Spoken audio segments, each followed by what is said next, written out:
Somehow I found this book to be both a satisfying sequel and a little bit of a disappointment. Let me try and explain what I mean by that. Hello and welcome back to another book review, another book discussion of The Strength of the Few by James Islington. This is the second book in the Hierarchy series, the sequel to The Will of the Many, which took the internet by storm back in 2023. It was one of my favorite fantasy reads of that year. However, I recently made a video talking about The Will of the Many and how I don't necessarily think it's overrated, but I do think the hype can get out of proportion and mismanage your expectations. And you can go watch the video for my full thoughts. But in short, while I really enjoyed The Will of the Many and I thought it was good, it wasn't like a transcendent experience. It's not the best book that I've ever read. Now, that being said, there are some developments at the end of The Will of the Many that set the stage for a really interesting direction in Book 2. I'm going to try and avoid any spoilers, at least for The Strength of the Few. Maybe near the end of the video, I'll have a spoiler section. If I do, I'll call that out before I get into it. I will say, though, I'm probably going to touch on some spoilers from the end of Book 1, so if you haven't read The Will of the Many, maybe save this video, come back after you've read it. You can go watch my Will of the Many video if you want, but I think I'm going to have to touch on some developments at the end of that book. So, some spoilers for Will of the Many starting now, and then I'll give you a heads up if I get into any spoilers specific to this book. So I think the elephant in the room, if you've read The Will of the Many, is the ending. After Vis runs the labyrinth for the final time in the ruins, he is split into 3 different versions of himself in the epilogue. We find that there are 2 different copies of Vis that awaken, in addition to the Vis we've been following the whole time. So we kind of have 3 different versions of our protagonist, which is a fascinating idea and was such a mind-blowing thing to get at the end of that book. It was so unexpected and I think really fun. I like that Islington is taking some very strange, almost sci-fi concepts and putting them into his epic fantasy, and you have to just kind of roll with it. And so going into this book, I was very excited because it's like, what is he going to do with this idea of having the main protagonist split into 3 different versions of himself? And the implication is that he's maybe in several different dimensions. And so that's kind of where we get into what I think works really well about this novel is Islington commits to this. He goes in and says, we're going to follow all 3 of these perspectives. I was a little worried that he wasn't going to fully commit and it would be, maybe we would just keep following this and get little hints of this and that. But no, this book is divided into 3 POVs. We have this in Res, which is the primary world that we were spending the majority of Book 1 in. We have this in another dimension called Obidium, and we have a Vis in a dimension called Lucium. And so we're following through these 3 different places, and that was really interesting. And I think the fact that we were able to get sort of different POVs, but it's still the same character, was an interesting way to expand the cast, quote unquote, without really expanding the cast either. It's kind of having your cake and eating it too. So I think the upside to this is we already know Vis, and so we're connected to him. So instead of introducing a new POV character that we don't know anything about, we know about Vis. By the same token, it's sort of a different Vis in a different world, and it's a little weird to read the same character over and over in these different timelines. Not a bad thing, but it is a little strange. Now, the different worlds I found really interesting. Obidium is super cool. Very light spoilers. It's kind of an Egypt themed. You see the pyramids on this book. Obidium has kind of this Egyptian theme, sort of a sci-fi Egypt that is really neat. And then Lucium feels a bit more Norse or like Viking inspired. And so having 3 very different dimensions, the Roman inspired, the Viking inspired, the Egyptian inspired, added a lot of flavor and made it so that when you're jumping between POVs, you're getting a very different world experience. I liked that a lot. Now, this leads me to what I was disappointed with, which is some of the character work. And I think this is kind of a double-edged sword where Islington split this into 3 different versions of himself in 3 different worlds. And the problem with this is we now don't have quite enough time to really develop these 2 new worlds as much as I think I might like.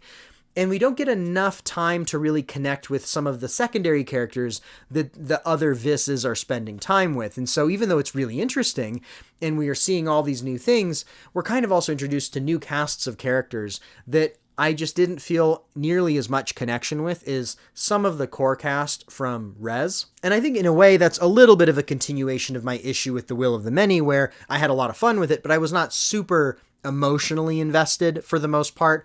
There was one character, Calidus, in The Will of the Many, who I actually really liked, and of course, he was killed in The Will of the Many. So in this book, we have some emotional attachment already to some of Vis's friends and other people in Res. And then Obidium, I liked Obidium as a setting with the Egyptian theme, but I also felt like some of the character work was not as engaging for me for a long periods of that POV. And then for Lucium, there were a lot of side characters that it took me a long time to care about. But by the end of that third POV, by the end of this book in the Lucium POV, I cared a lot more about some of the characters in that world, and that realm actually got pretty interesting. So this does kind of come together. I think there are stretches in this book where I find myself not as engaged with certain side characters or aspects of the storyline, but the overall storyline was really interesting. The overall world building was fascinating, super, super cool. And it was really neat to see Islington start to try and bring these threads together. Now, in typical fashion, he leaves you with more questions at the end of this. There's some pretty interesting setup for books 3 and 4, and the kind of the implication of some of the things that are happening in the wider world is really momentous, kind of sinister and terrifying. Like, I like there's a very cataclysmic feel to the world building and the plot, which I really like. One other thing I want to touch on that I really liked is Vis's character, I think, took on a little bit more dimension. One complaint I often hear about The Will of the Many is that Vis is a bit of a Mary Sue, Gary Stu character. I didn't quite feel it was that bad, but I can kind of see why people feel that way. He's a very capable character who often figures things out first try or second try.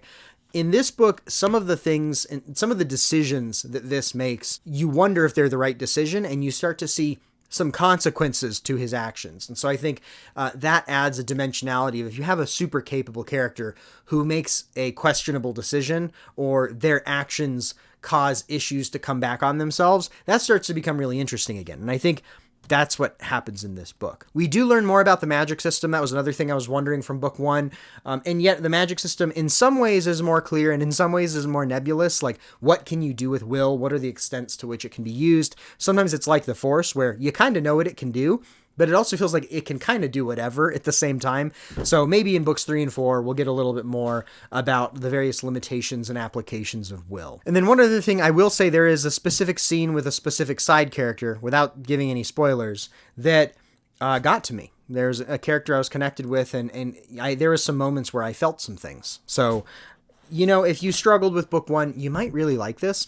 If you weren't a big fan of just the first-person Roman POV in an academy setting, this deviates from that a lot because you're in 3 different worlds with 3 very different plot lines, and you have kind of this very novel concept of a single character triplicated across these different realms. All right, I don't know if I'm going to get spoilers in this for now. Maybe I'll do a spoiler video in the future. Let me know in the comments if you'd like me to go into a spoiler discussion about the specific things I liked and disliked in this and some of the big plot developments and character moments throughout this book. I'm happy to talk about them, but I'll leave them out of this video. This is meant to be more of a what I think about this. Does it meet the hype? Should you read it? And the short answer is, I think if you liked Will of the Many, you should definitely try this out. Some people who loved Will of the Many didn't like this as much, but I've also heard some people who just liked Will of the Many and found this to be a huge step up. So your mileage might vary a little bit, but unless you hate the writing style of the first book, then I think this is something you should continue with, because the plot, the characters, there's a lot going on here that is worth experiencing. And yeah, I'm glad I read this. This was fun. I think, like I said, I'm very satisfied, and it's a very capable sequel, even though there are some elements that I'm a little disappointed by. I think there's also a chance that books 3 and 4 will give us more answers, more character development in a way that might kind of improve my overall view of the series thus far. I haven't really been giving books numerical ratings for a long time because it's kind of hard to boil things down to a single number, but if you'd like me to do numerical ratings, let me know that in the comments as well.